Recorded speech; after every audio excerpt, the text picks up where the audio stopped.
Welcome to my YouTube automotive channel. In today's video I have a 2016 Jeep Cherokee and I will show you which fuses to check in case you're having problems with the electronic parking brake.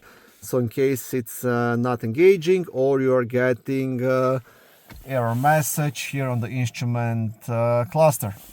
This video will apply to Jeep Cherokees made from 2014 all the way up to 2023. If this video was helpful, please consider supporting the channel by liking the videos, subscribing to the channel, or becoming a channel member.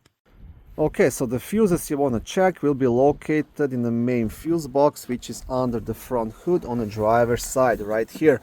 To remove the cover, you'll have two black tabs, one on this side, one on the opposite side. You want to press them at the same time and lift up. And on the back side of the cover, you will also have a small fuse diagram. And here access to all of the fuses and the relays. There are a total of two fuses to check. First one will be fuse number F84, which is this 20 amp fuse located here. This is your left electronic parking brake, and just under it fuse number F94. This is your right electronic parking brake. So you want to check these two fuses right here, 84 and 94. Now, if both of these fuses prove to be good and you're still having problems with the parking brake, then the next step is lifting up the car and inspecting everything visually to see what's going on. But this is the first thing you should do. It's very easy to check.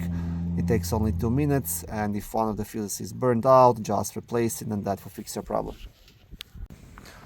Thank you for watching this video. I hope it was helpful and educational. If it was, please like it and consider subscribing to my YouTube automotive channel. On my channel there is lots of how-to videos, do-it-yourself videos, car reviews, product reviews and other similar automotive topics.